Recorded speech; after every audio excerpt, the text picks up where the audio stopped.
So, welcome everyone.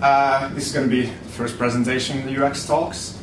And this is going to be about the good, the bad, and the ugly. And in short, using personas in product design. So, let's see who are they and how can we use them in product design. So first one, according to Wikipedia, product design is to create a new product to be sold by a business to its customers. But that's not the most interesting question. The real one is, what is a persona? So let's see how we are using them during designing. So just staying in the theme, in the Wild West, let's look at a simple design project. So imagine that the bartender comes to us with the following request: could you please design a chair for my bar? And our first question is, what kind of chair do you need? But how about a better one? Who are our users? So this is the point when the user persona comes in, because a user persona is a representation of a group of users with specific goals. And some of you might remember the workshop there has been some days ago about customer segmentation.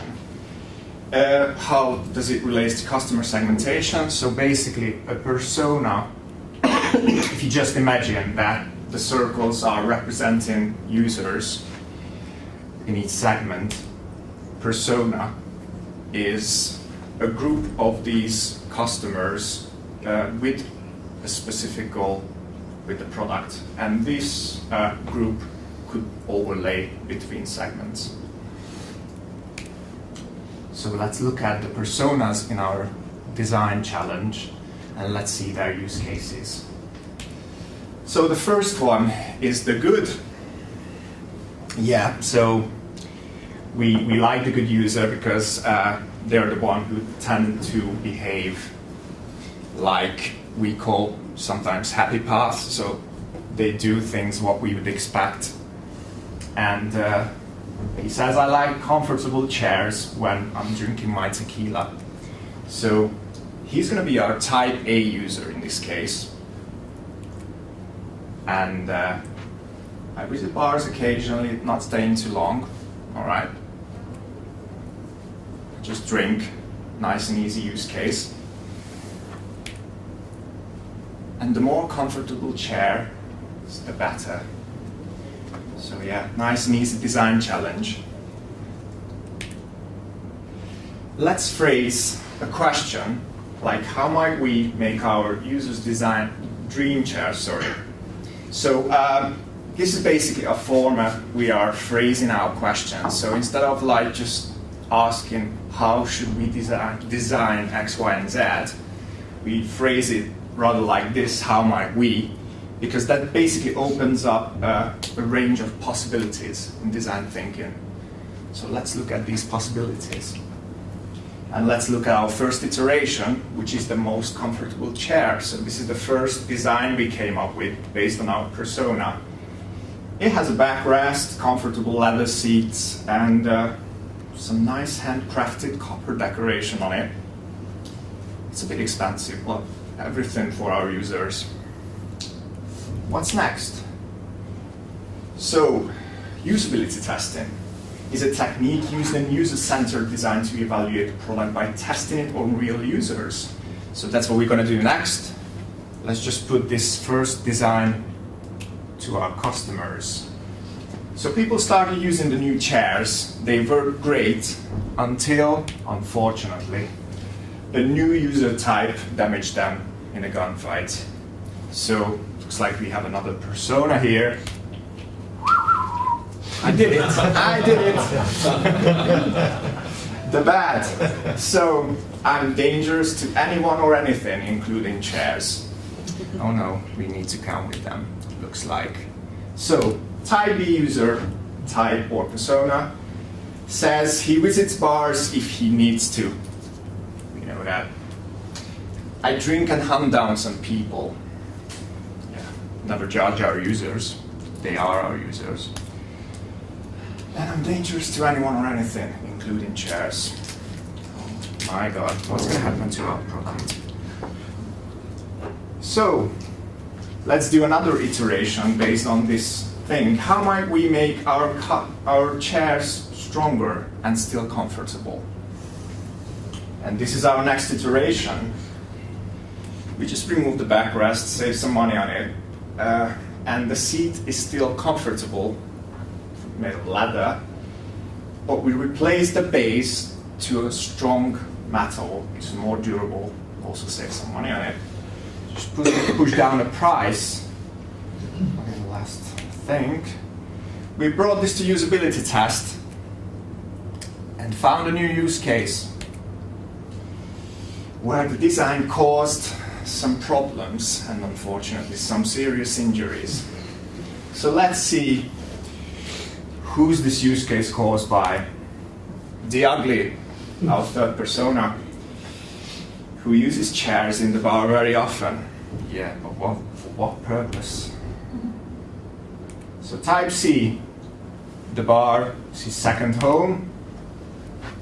Drink, sleep, play poker, make trouble, quite comprehensive usage. I like comfortable chairs and I also like it flies great when I throw it at someone. Oh my God. So how might we make chairs that survive a bar fight